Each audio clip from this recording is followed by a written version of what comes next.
What's going on, guys? Welcome back to the channel. It has been a few weeks since my last upload. The reason for that being it's been about a whole year since the first video that I released with Ryan where we got the Land Cruiser stuck up in the snow, and I just kind of wanted to reflect and see what I wanted this channel to be, where I wanted it to go.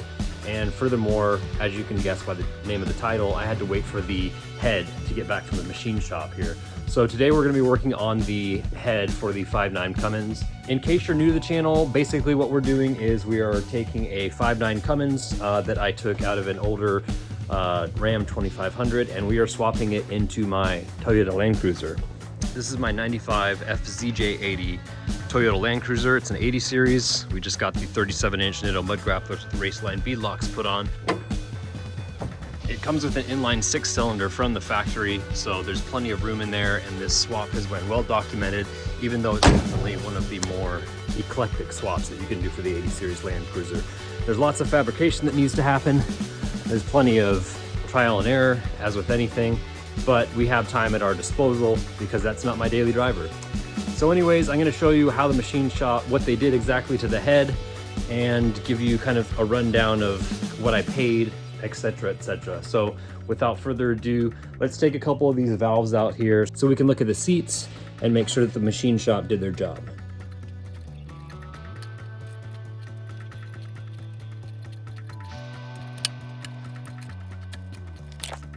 All right, so we just used our valve spring compressor to take the retainer and the keepers out of the valve train here. So we had them, I brought the new valve stem seals with me, of course, so that they can install those. We're gonna go ahead and just remove this valve to see what it looks like, how it looks different from originally. So, and I'm not gonna take the whole thing apart, but obviously they clean the back side of the valve, and basically what I had them do is, I'm not sure if it's a 3-angle valve job or not, but this is the exhaust valve, so it's smaller than the intake, and in combination with having the head decked, which you can see they did a really good job of, they resurfaced the head itself and then the valve train. So they machined the valves to the valve seats. They said that all of the guides, which are what this stem is going through to the other side here, through, all the guides are good. There's supposed to be a couple thou play, so if there's not enough clearance basically for that stem, then there'll end up being a lot of gulling and it won't be good. So the reason I had these machined together like this is because this engine has 450,000 miles on it, and there's a good chance that there was a good deal of pitting. So this entire job cost only about $350, plus the decking is another like $150. So the reason for doing all of this is because I don't want to have to worry about my valve train, and it's a $500 fix while I was out, so it's a pretty obvious decision. I could have done it myself, but you can never really get like a perfect fit if you're just doing it yourself. You need to take it to a machine shop who knows what they're doing. Highly recommend, if you're going to do a job like this and you have a higher mileage engine, that you do that. You could probably get away with some simple valve lapping if it had less miles, but again, we didn't want to do that because it has very high miles, and again, it only costs $350. So for sake of time, I'm not going to go ahead and go through every single valve. I trust him. Rick Cylinder Head in Gladstone does a really good job. He's been doing it for years. So I'll just show you kind of what I've gone with for the rebuild kit that I've chosen. It's not really a rebuild kit, it's a gasket set. So we've got all of our tappet cover, we've got our oil pan gaskets, our oil cooler, everything. So we've gone through and made sure that everything is going to be new and sealed correctly. This is the head gasket kit. It'll come with exhaust gaskets, intake gaskets, the head gasket itself, valve covers, etc.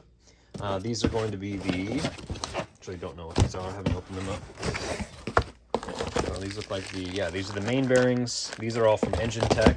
This whole kit's from Engine Tech. This is I forget what number cylinder it is, but this has a thrust washer to prevent the crank from walking.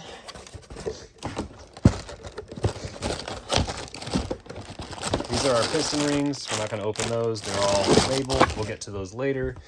These are all of our connecting rod bearings. Here is the other side of the block. Everything's nice and clean. All the valve stem seals are installed properly. Among all the other things I've been doing, I've been working on getting all the grime and the dirt off of the P pump and the long block itself. So I just took a wire wheel to all this and got a lot of the gunk off.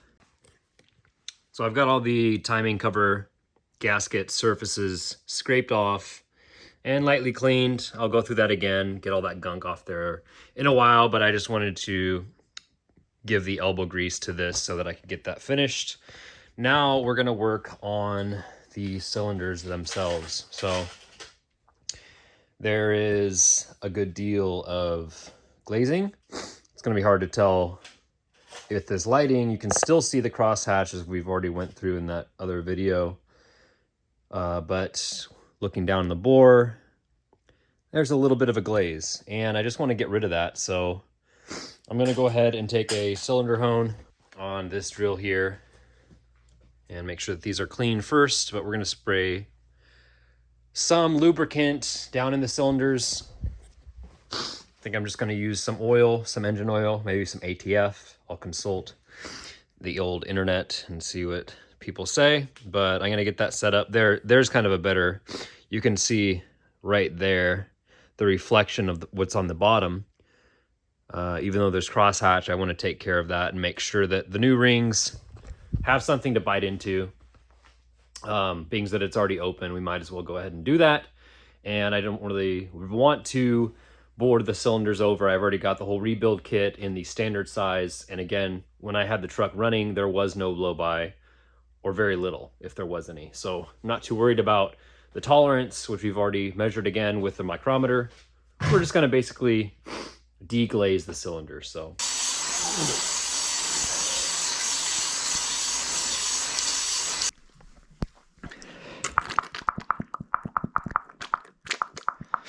sound always reminds me of the Wizard of Oz, if you know what I mean.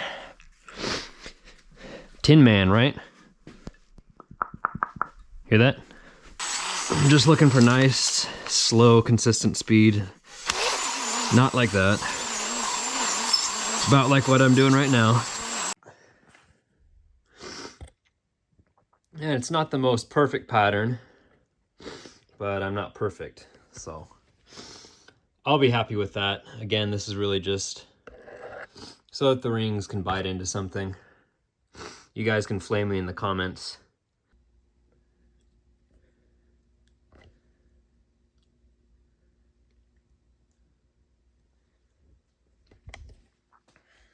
All right, so I'm finished honing.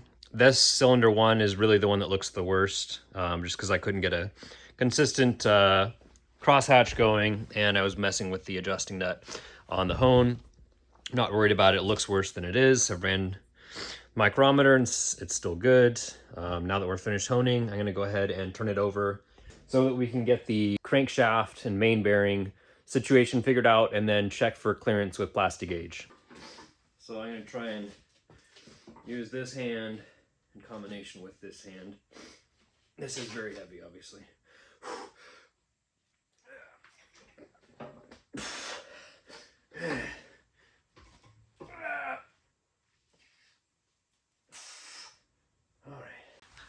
All right, so these are our main bearings from Engine Tech. They're not Cummins. I know most people will probably swear by them. That's fine. We're gonna use these. I'll let you know if my engine blows up in less than 100 miles, if they work or not. So I'll be the lab rat. We're gonna make sure that the surfaces on the block are dry. These do need to be installed dry. The assembly lube, we're gonna be using Lucas assembly lube, will be going on the bearings on the upside that will be contacting crankshaft journals. So let me open these and we'll get them put in. So these are the main bearings for the bottom because they have the two oiling holes here. All right, so I've hit all of the bearings. This is the thrust bearing with brake clean to ensure that they are dry, so that these will be going on dry. And then this side will get the assembly lube, so I'm gonna put those in.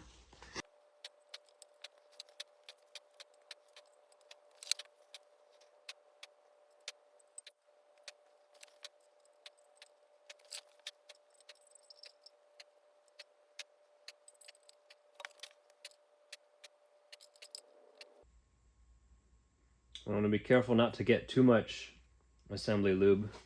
Go ahead and use the ratchet strap to go on the journals of the rods, the rod journals, and then pull it into place. I could do it by hand, but there's nowhere to move your hands once you get it up there. So it is heavy. I commonly deadlift around this amount in the gym, so I know the weight. My body knows the weight, and I'm not too worried about it. If you don't feel comfortable with it, use the crane. I'm being lazy and I don't want to move it around and rig it up. So anyways, here we go.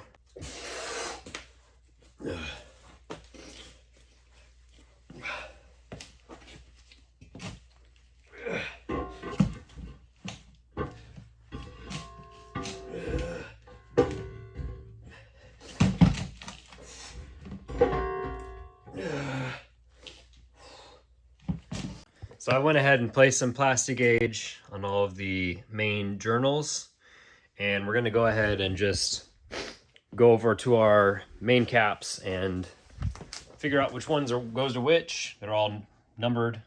Well, I know which one I have them with the corresponding pistons anyways. So we're gonna get these installed, torqued down, and then that'll give us our clearances that we have left on the main journals. The way you use plasti gauge is you torque it down.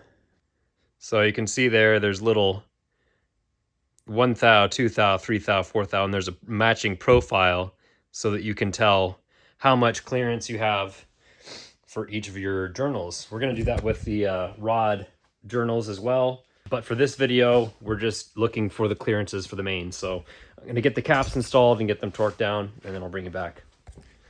All right, so we're ready to start assembling our main caps onto the crank now.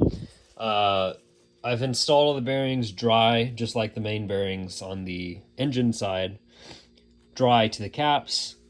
Normally, if you were just getting ready to reassemble, you would put assembly lube on these bearings, but we're just checking for tolerance here, so we're not going to have any assembly lube on these. If you're forgetful like me, these do have numbers on them corresponding with the journals. This would be one here, and they're going to be facing, if you look at the engine, like the front of the engine like this, they'd be facing the passenger side of the vehicle, or the left side of the block, right? They'd be facing like this. So we're going to get these dropped in, and then we'll start torquing them down. All right, so we've got all the main caps in. They are all numbered correctly and facing the right way. These are all hand tight. These are 23 mil.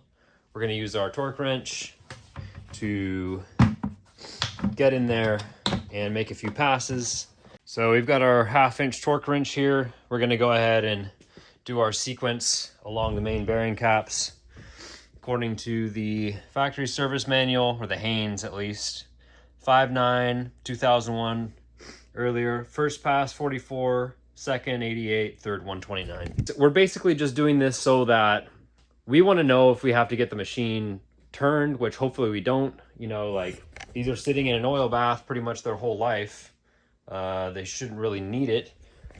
Being that everything's come back pretty good with flying colors, even though this had a 450,000 miles on it, I have a feeling that it's going to come back with good results. But we won't know until we crank these down, so let's get to it.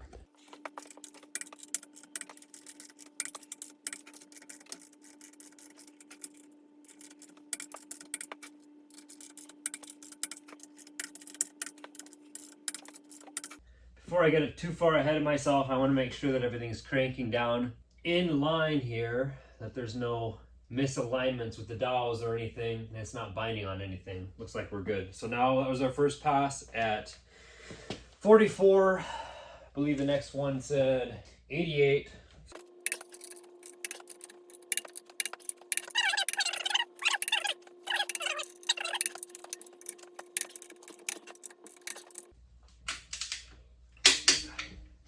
And then we're at 120, 129.